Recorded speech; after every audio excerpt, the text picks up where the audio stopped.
Hello, happy people, and welcome to your Moment of Zed, the YouTube channel dedicated to the most beautiful car in the world. Pew, pew, pew, pew. The BMW Z3, or as the folks in Ballyglen call it, the Z3. I'm Mark, and I'm back from vacation. It's great to be back. And as I was going through my email to catch up on things, I noticed that I had a bunch of really good viewers' tips that people have sent in over about the last year or so. And I wanted to share those with you today, so that's what we're going to do. Also, when I was gone, I was all caught up on Zeds of the Week. About a dozen of them came in while I was on vacation, which is great. Please keep sending those in. I do appreciate it. So we're going to do the first three of those right now.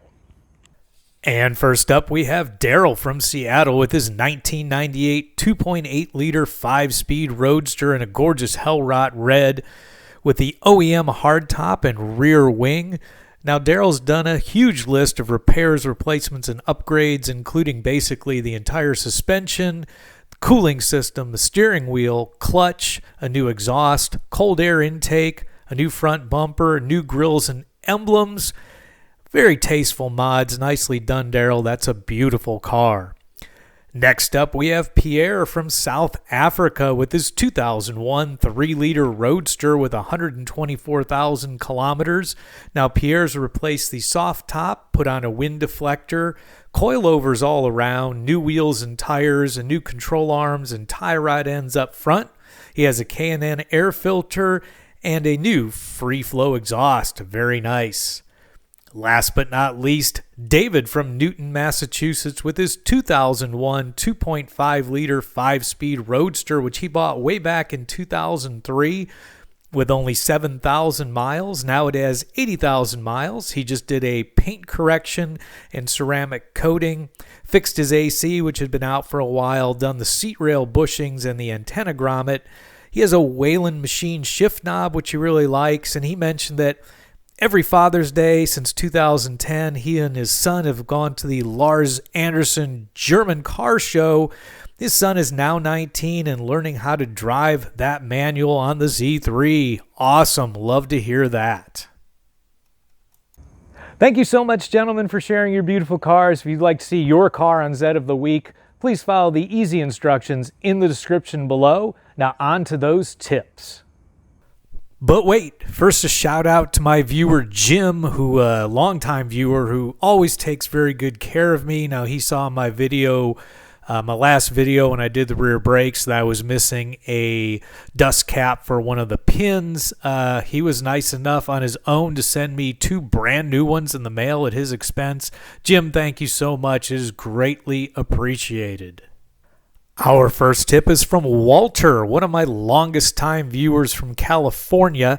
Now, he has a hard top, and for folks that are lucky enough to have a hard top, here's a hot tip for you. He's built a one-man hoist system to be able to remove his hard top without any help.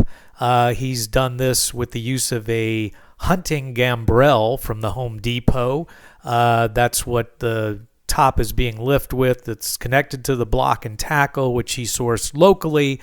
The straps are from Harbor Freight, and he's used some seatbelt strap protectors to help protect that hard top. He uses a lot of blankets, as you can see, and he lifts that hard top off using the block and tackle and that hunting gambrel, puts it on the floor, and then he has a rolling hardtop dolly, which he's also modified to make better. And he loads that on manually without the block and tackle and rolls it into the corner. Now, he gave me a link to that gambrel he uses, so I will put that in the description. Thank you, Walter. Next tip from Richard, if I remember correctly, from Texas, who replaced the oil pan gasket on his daughter's Z3. Now, while lifting the engine from above, he removed the cross-member and subframe, removed the steering rack, the lower control arms, unbolted the power steering pump, and that will get you to the point where you can drop the oil pan. You'll need to disconnect the oil sensor and the dipstick, and then, of course, putting it back together again with the new gasket in reverse. He also added a bunch of new front suspension parts and new engine mounts while he was in there, which makes a lot of sense. And he said that tightened the car up quite a bit. Nice job, Richard. Our next tip is from Ed from Georgia, and this is about protecting the exterior of your car. Now, Ed swears by a product called TechShine from a company called Airlon, link in the description. And he said he used to use the very complex multi-step process with products from Griot's Garage. It used to take him 2 days to clay bar and wax his Z3. He has another vehicle, an older Nissan Xterra, and he tried this TechShine product on it and was very happy with the results, thought it looked just as good as the very difficult process he was using on the Z3. So he went with it. He says it's very easy. It's almost kind of like you wash your car and then you use the TechShine while it's still wet and almost like wash it again. And this applies it. He said the coating lasts easily a year. You can put it on everything, including windows and rubber gaskets, etc. And he really thinks it's great. So if you want to try that, I will put a link in the description. Thank you, Ed. And now we go from the part you always see to a part you almost never see, the spare tire. Now, Tim from, I believe, New York has found a spare tire that fits our car. It's from a 2017 to 2024 Nissan Kicks. Now, it's a dealer-only part that comes on a 4-lug wheel, but Tim found one in a salvage yard, and he hand removed the tire from the 4-lug wheel and put it on his wheel after his son bead blasted it and treated the wheel with Pour 15. That's why it looks so shiny.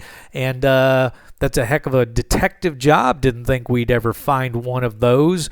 But there it is. So that's something, if you don't want to delete your spare tire like I did, there's a possibility to get one that's not 20 or 25 years old. Thank you, Tim. Nice work. Now, if you're still interested in doing the spare tire delete like I did in a previous video, one of the hardest things for me was to find something to put in the hole that you leave behind when you take that rack out for the spare tire. What I found was some big discs that I had to drill out. But now Todd from Illinois has found washers that are ready-made and have the hole in the middle ready to go from a company called mylampparts.com, as you can see there on the screen. So that would make the job much easier. Todd got them and said the whole deal only cost him about 30 minutes worth of work. So thank you, Todd. That was a problem for me when I was doing it. Spoiler alert. A different Tim, we'll call him Tim 2, has sent me information about a rear lip spoiler for the Z3. Comes in a few different colors. It costs about $120. That's available on eBay. Looks pretty nice, and I put the link to that in the description. Thank you, Tim. That looks really good on your car. And our last hot tip is also from Tim 2. Now, he watched me last week do my rear brake job and compress the brake caliper using a pair of pliers. He suggests this tool that is available on Amazon, link in the description. He says it's very inexpensive and very easy, and I think I will pick that up when I do the fronts, which will hopefully be fairly soon. Thank you, Tim, for both of those tips.